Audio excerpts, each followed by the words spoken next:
I listened to a biography by Jim Abbott on a book on tape. Yep. Well, book on whatever, digital, DVD.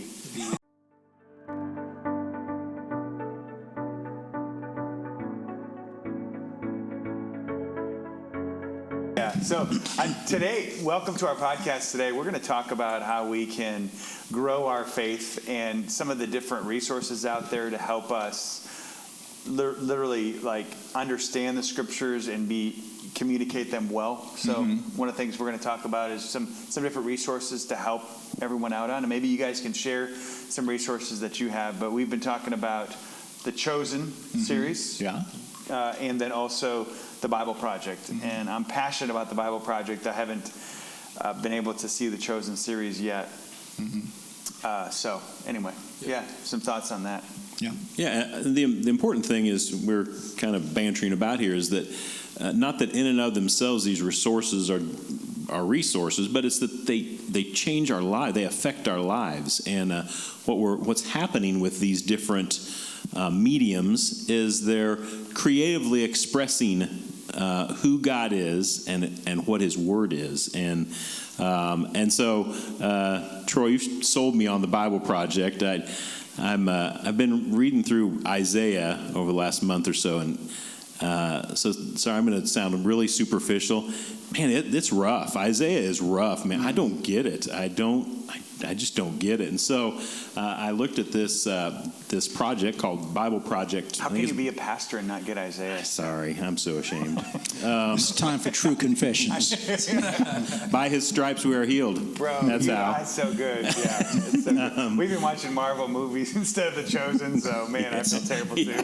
So I'll confess here. Like I said, true confessions. Like I said. Keep it going. Sorry, Jeff, I totally derailed. No. So the Bible Project was a really good creative way just to, and is it just Bible Project? So anyway, BibleProject.com. And it breaks down subjects and books, but it does it in such a creative way and a simplistic way. So the creators of this, one guy was a pastor and a professor of a seminary up in Oregon, I believe, and the other guy's a communication guy. And I'm like, okay, how do we creatively do this? And it's a fantastic resource. I'd be glad to say more. I'm sure, Troy, you will too. But then, Jordan, you've had a great experience with this. Is it a video series? Is it video cassettes? True. It's VHS? a DVD, which is a circular disc.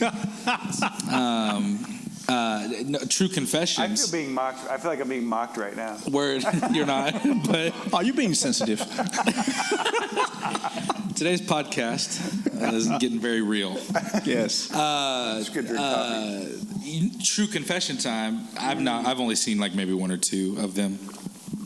We've had 3 confessions. Right.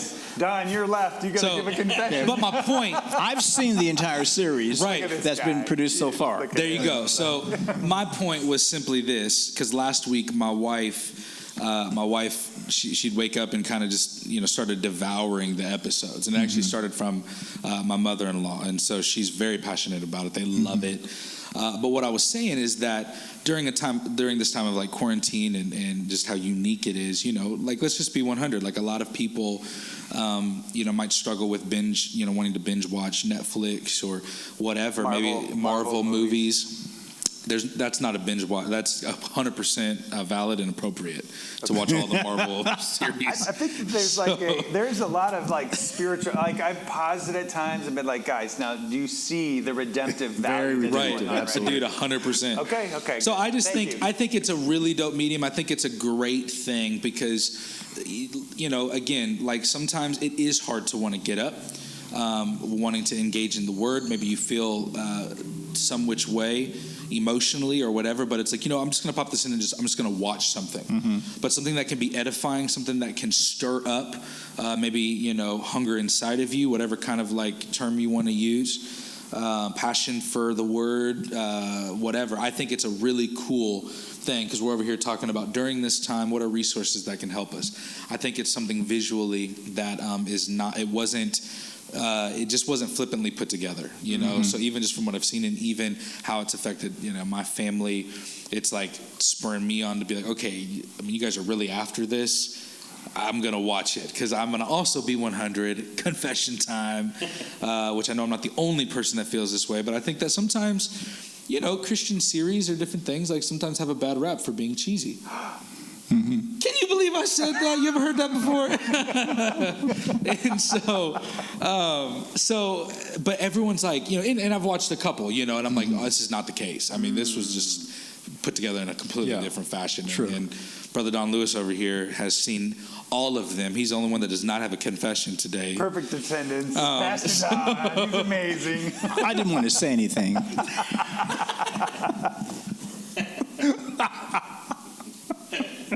I love this podcast.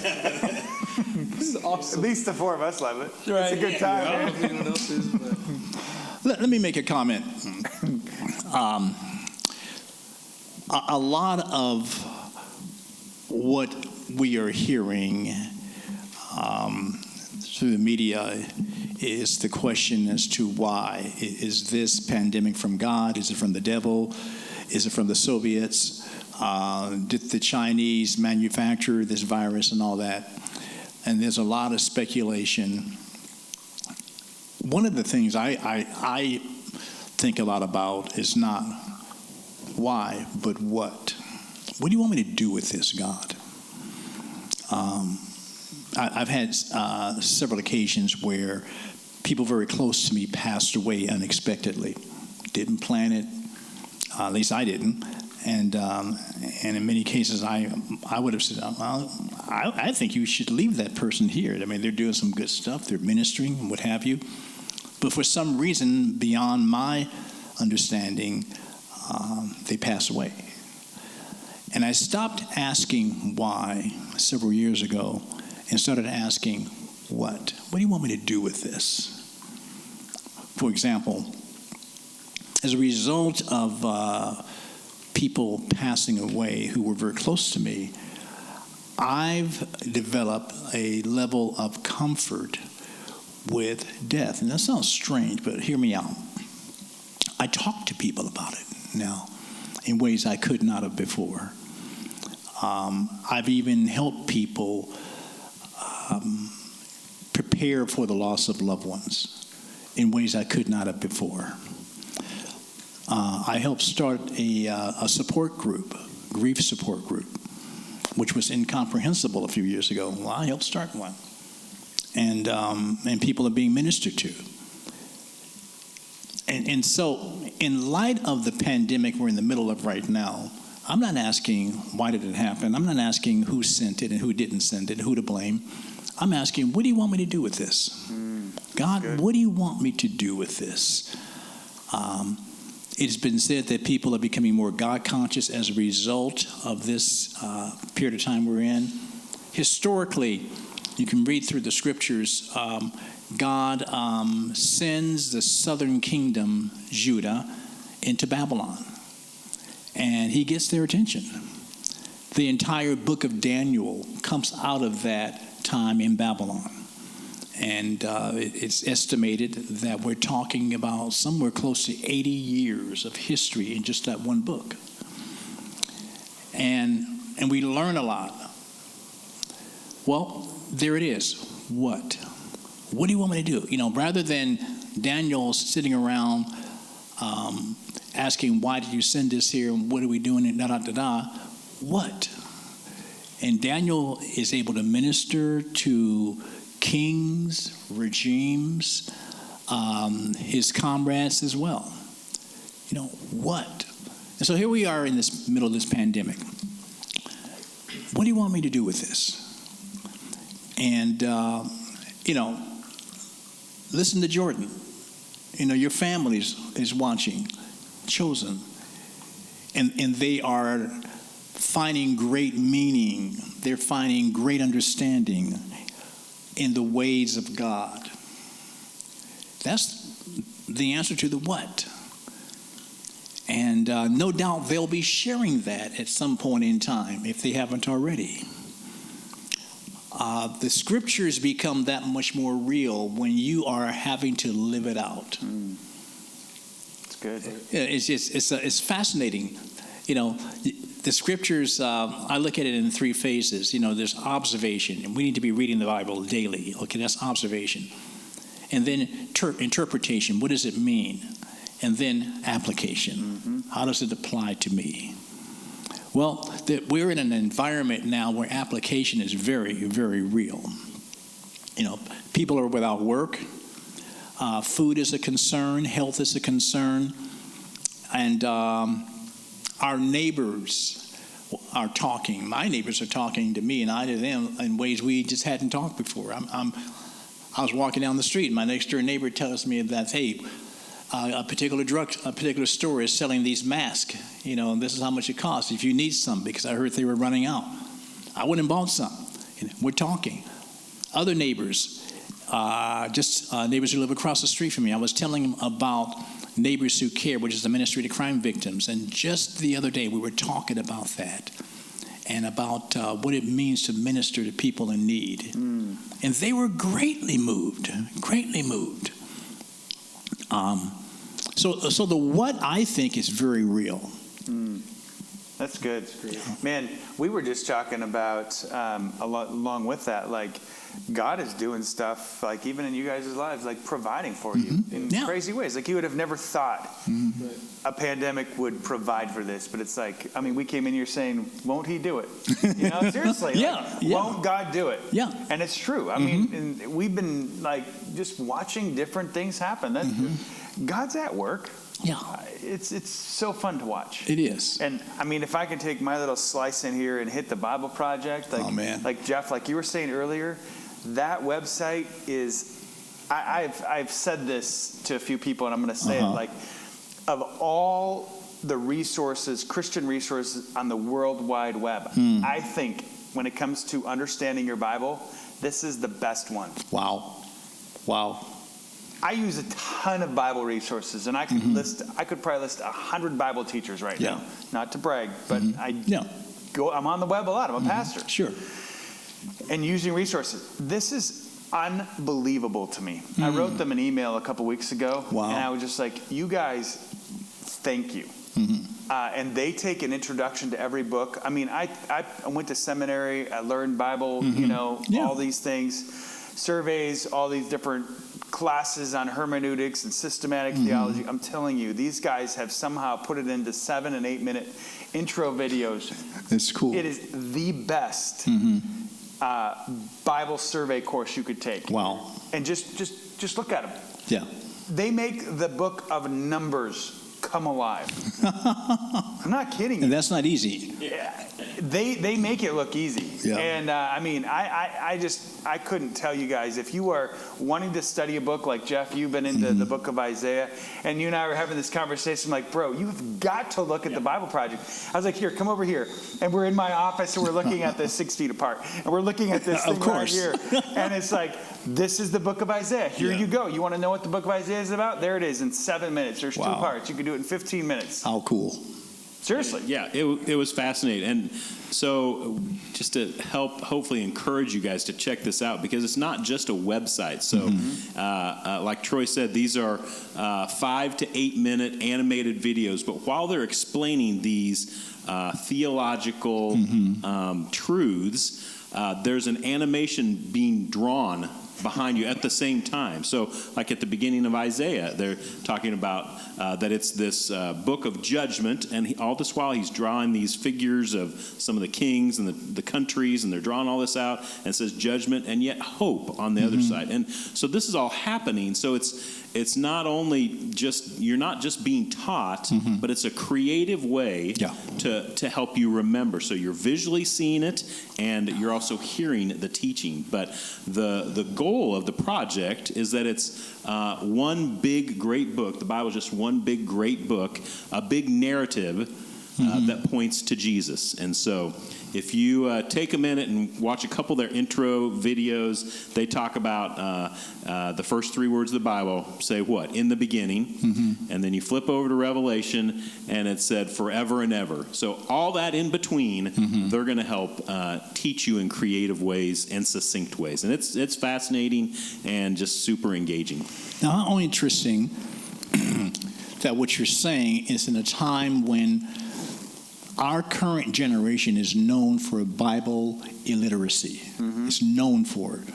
We are, this current generation, known for not knowing, understanding, reading the Bible, and comparatively speaking. And here we're now talking about resources that are available to open the Bible. It's amazing. And my kids have watched these things, and they're like, wow, they're awesome. Wow. I mean, and they're a younger generation. Yeah. So, I mean, whether it's the Chosen series or whether it's the Bible Project, and you guys might have other resources, and we'll try to talk some other resources next week. But I think one of the things, I love what you're doing with this, Don, is just saying, hey, it's not why, it's what. What is God doing? We wouldn't even be doing this podcast if we weren't in a pandemic. Yeah, so true. Maybe you're getting this website, and it opens up the Bible for you in ways that you wouldn't have known of otherwise. God's at work. God is doing stuff. And I mean, I feel it in my life and in our lives. So all glory to him. And man, what a great day we live in. I mean, in spite of all the struggle that's going on. I was reading somebody's Facebook post, and they were talking about this conspiracy. The Democrats are behind it, and to lengthen the times that we're out of work, and to bankrupt the country. I couldn't figure out, why would we want to bankrupt the country regardless of your political affiliation anyway? But they went into great detail. They started naming names of people. They were at a particular meeting, and they planned this. And I was like, this is mad. What's wrong with you? What's wrong with you? I'm surprised my name wasn't in there. Don Lewis has been, Can you imagine investing all of your time and resources trying to figure out something that has impacted the entire globe, and not ask yourself, what do you want me to do with this season of my life? What do you want me? I have neighbors, I have colleagues, I have friends, I have people that need prayer. I know people that need prayer. And if nothing else, I'll pray as I look at the news, I'll pray for those people. Yep. And all these health professionals and law enforcement agents and first responders. Wow, I mean, what you could do if you were to go to the local fire department with some kind of gift and let them know, hey, I just need you to take my brownies. I hope you enjoy them, but something more important than my brownies. My family and I are praying for you guys. Yeah.